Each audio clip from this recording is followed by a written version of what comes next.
Beneath our feet lies a hidden world of shadows and stone, where the earth's ancient secrets whisper through narrow passages and yawning caverns. These subterranean realms have captivated adventurers for millennia, drawing them into depths where sunlight has never touched and silence reigns absolute. Yet, for all their beauty and mystery, caves harbor dangers that can transform wonder into terror in mere moments. The allure of the unknown calls to something primal within us, the desire to explore, to push boundaries, to venture where few have dared to tread. But in the pursuit of these underground treasures, some brave souls have paid the ultimate price. Their stories serve as haunting reminders that beneath the earth's surface, nature shows no mercy to the unprepared, the unlucky, or those who underestimate her power. What follows are four tales of tragedy that unfolded in the darkness below, each a testament to how quickly adventure can turn to nightmare when the unforgiving underground claims those who dare to enter its domain. The crystal-clear waters of Jacob's Well beckoned like liquid glass, their transparency revealing secrets within the 20-foot diameter opening that plunged 140 feet deep. Marcus Thompson and Derek Williams descended into these deceptively beautiful depths at 9:30 a.m., ignoring the stern warnings of their instructor about the treacherous cave system that stretched over 4,000 feet in length and had already claimed multiple lives. The Texas Springs' pristine waters, flowing at 68 degrees Fahrenheit, created an almost hypnotic effect, with visibility extending 30 feet in all directions. The dangerous depths appeared deceptively shallow and safe, yet beneath this facade of tranquil beauty lay a labyrinthine network of underwater chambers, each more perilous than the last. Their instructor, Robert Mitchell, had repeatedly emphasized the 25-foot safety limit, knowing all too well the lethal maze that extended far beyond. But the siren call of the unknown proved too powerful to resist. Marcus and Derek plunged past the established safety boundaries, their fins carrying them deeper into territories that had witnessed more than their share of tragedy. The water around them remained startlingly clear, creating an illusion of safety even as they ventured into increasingly dangerous territory. They navigated through the first three chambers with growing confidence, their underwater lights piercing the crystalline depths. The first chamber opened like an underwater cathedral, its limestone walls measuring roughly 15 feet in diameter. The beauty was mesmerizing. Limestone formations that had taken millennia to form created stunning proportions. Fish darted between the rock formations, seemingly unbothered by the human intruders in their ancient domain.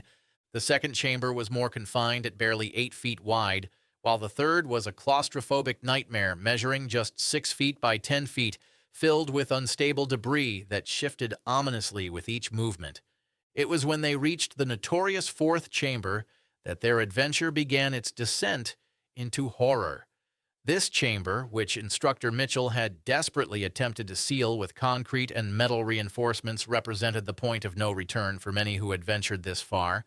The entrance was deceptively narrow, barely 2 feet high and 18 inches wide, requiring divers to remove their equipment and squeeze through an opening barely wide enough for a human body. Marcus led the way, his experience giving him false confidence as he removed his air supply and pushed through the restrictive opening. For a few moments, everything seemed normal. The water remained clear, the passage navigable. But something was terribly wrong. After what felt like an eternity but was likely only seconds, Marcus emerged from the passage, his eyes wide with a terror that spoke of mortal peril. His regulator hung loose, and Derek could see the panic written across his companion's face, even through the diving mask. The situation had become a desperate struggle for survival, 137 feet below the surface.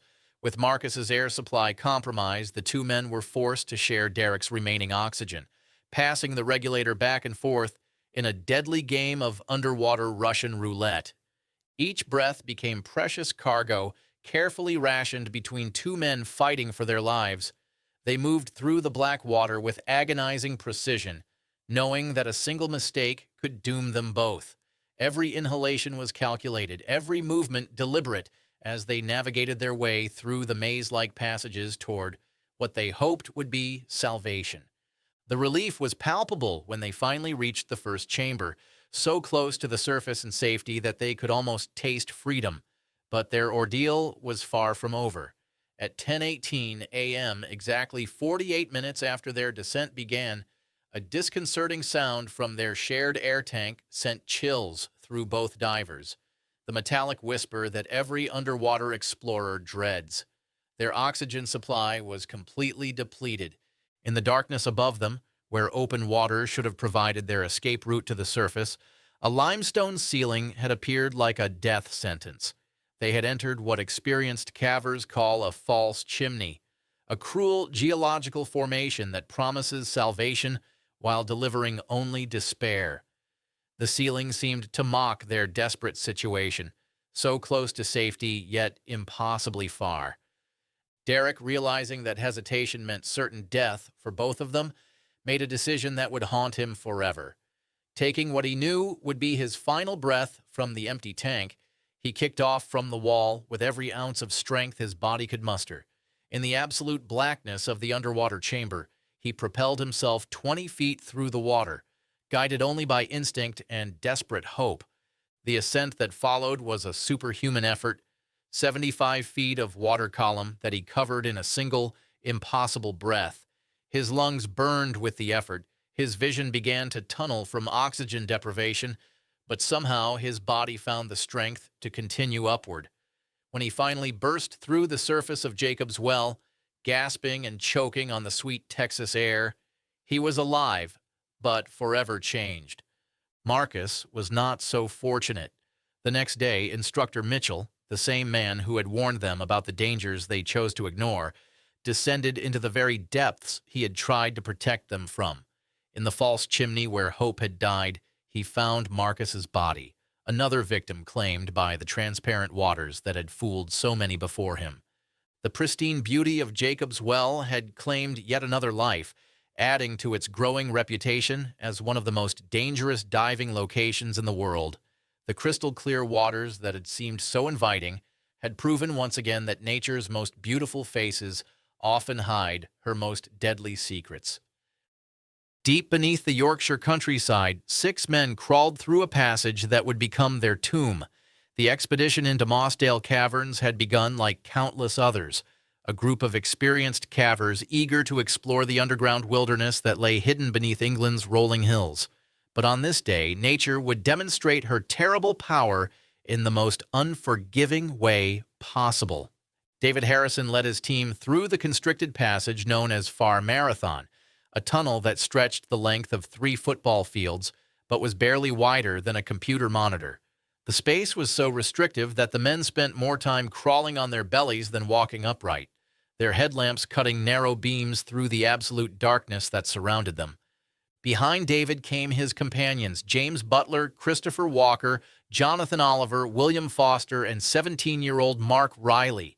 Each man was experienced in the art of caving, but none could have predicted the horror that awaited them in the depths below. Above ground, David's fiancée Sarah waited patiently, their wedding just days away, unaware that she would soon become a widow before she could become a bride. The warning signs began as whispers, barely perceptible changes in the underground environment that only the most experienced cavers might recognize. A slight increase in the groundwater flow, a subtle shift in the stream's current, the faintest suggestion that something in the cave's delicate ecosystem was changing. But these whispers were easy to dismiss, especially when the team was hours deep into their exploration and excitement ran high. Then the whispers became screams. Water began flooding into the cave system with terrifying speed, transforming the narrow passages from challenging but navigable spaces into death traps filled with rushing torrents.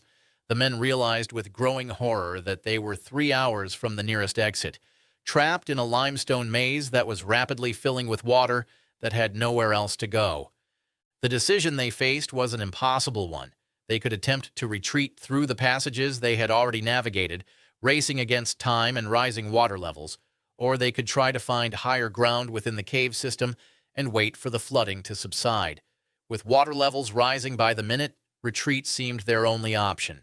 James and young Mark, who had been leading the group deeper into the cave, now found themselves in the terrible position of being the first to attempt escape through the flooding tunnel. They squeezed back into the narrow confines of Far Marathon as water rushed toward them with the force of a freight train. The struggle that followed was beyond human comprehension. The two men fought desperately against the current, seeking air pockets wherever they could find them, as the water rose around their shoulders, then their chins, then above their heads.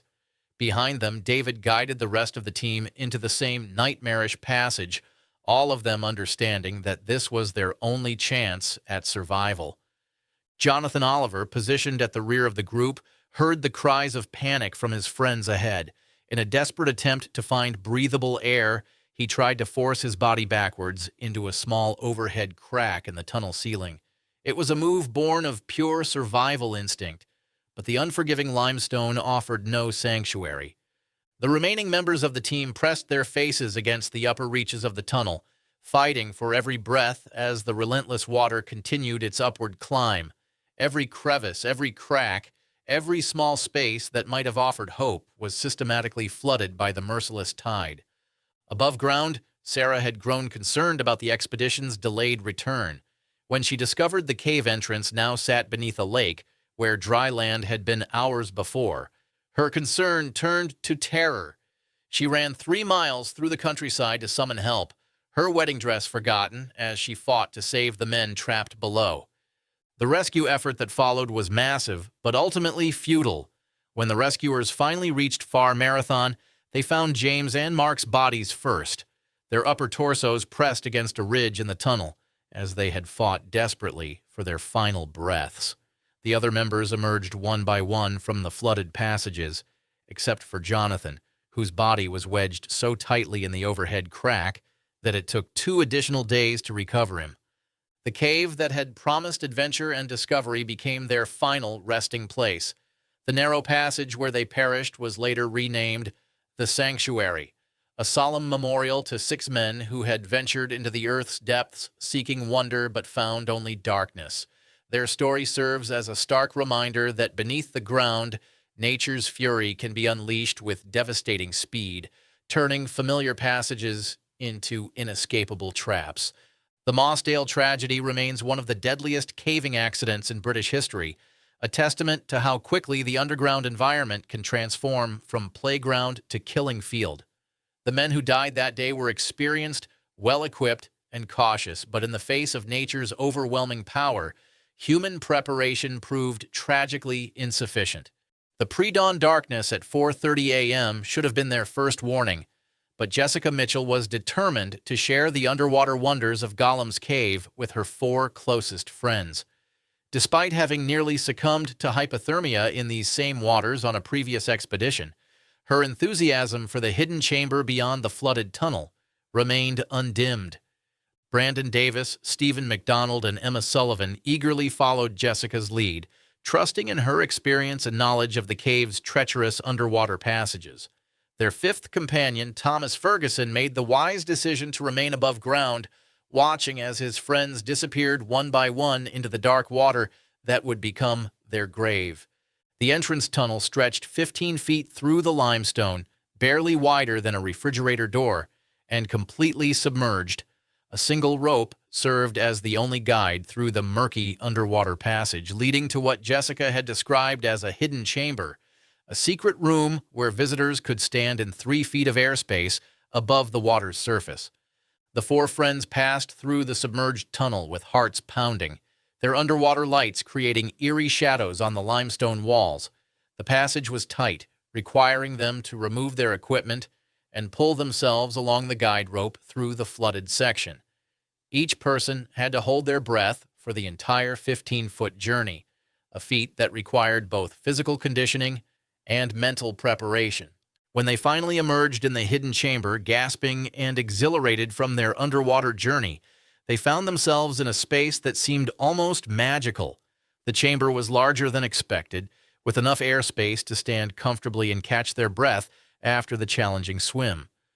The limestone walls glistened with moisture, and their voices echoed strangely in the enclosed space. What they didn't realize was that they had entered a death trap. The chamber's beauty masked a sinister secret that had been developing over many years. The stagnant air that filled the space was ancient, having been trapped in the limestone chamber for decades without proper ventilation. Combined with the natural decomposition processes occurring in the cave system, this stale atmosphere had created a deadly pocket of carbon dioxide gas. With each breath, the four friends were gradually poisoning themselves with air that contained dangerously low levels of oxygen. The effects were insidious, a gradual dizziness that they initially attributed to the excitement of their adventure, a subtle confusion that clouded their judgment, and a growing sense of disorientation that none of them recognized as symptoms of carbon dioxide poisoning. The toxic atmosphere worked its deadly magic slowly, impairing their cognitive functions without any obvious warning signs. Their underwater lights seemed dimmer, their movements became sluggish, and their thinking grew increasingly muddled. But in their euphoria at having reached the hidden chamber, they dismissed these symptoms as normal effects of their underground adventure. Jessica was the first to realize that something was terribly wrong. Her experience in these waters told her that they had been in the chamber too long, and she attempted to lead the group back through the underwater exit. But the carbon dioxide had already begun to affect her motor skills and spatial awareness. She dove downward toward where she remembered the exit tunnel to be, but in her impaired state, she became disoriented in the dark water. Frantically searching for the opening that would lead them back to safety, she used up precious oxygen while her body fought against the effects of the toxic gas she had been breathing. After several desperate minutes underwater, her strength failed her, and she never found the tunnel exit. Emma was next to attempt escape, driven by growing panic as Jessica failed to return. When she dove into the flooded passage, she made a horrific discovery: Jessica's lifeless body floating in the narrow tunnel, blocking the path to freedom. The sight of her friend's corpse in the confined underwater space would have been traumatic under normal circumstances, but in her carbon dioxide-impaired state, Emma was unable to think clearly enough to navigate around the obstruction. Brandon followed, determined to help both women, but found both Emma and Jessica's bodies in the tunnel. The underwater passage had become a morgue, filled with the victims of the chamber's invisible poison. Stephen remained in the toxic room, the last of the four friends still alive, but growing weaker with each breath of the deadly atmosphere. When Stephen finally attempted his own escape, his movements were sluggish and uncoordinated from prolonged exposure to the carbon dioxide. The toxic gas had so impaired his judgment and motor skills that he was unable to successfully navigate the underwater passage that he had swum through successfully just hours earlier. Above ground, Thomas waited for his friend's return with growing anxiety. After an hour had passed with no sign of them, he began the desperate search for help, racing to contact emergency responders who might be able to attempt a rescue. But by the time help arrived, it was far too late. The rescue team found all four friends in the flooded tunnel, their faces turned toward the exit they would never reach. The hidden chamber that had promised adventure and wonder had instead delivered silent death through its poisonous atmosphere. The limestone walls that had seemed so beautiful in their headlamp beams had witnessed the final moments of four young lives cut short by an invisible killer. Today, concrete permanently seals Gollum's cave, ensuring that no other adventurers will fall victim to its toxic embrace. The memorial serves as a stark reminder that some of nature's deadliest traps are the ones we cannot see, hear, or smell until it's far too late to escape their lethal embrace. The tragedy at Gollum's cave stands as a testament to the hidden dangers that lurk in the underground world, where beauty and death often exist side by side, separated only by a single breath of poisoned air. These stories from the depths remind us that the underground world, for all its beauty and mystery, remains one of nature's most unforgiving environments.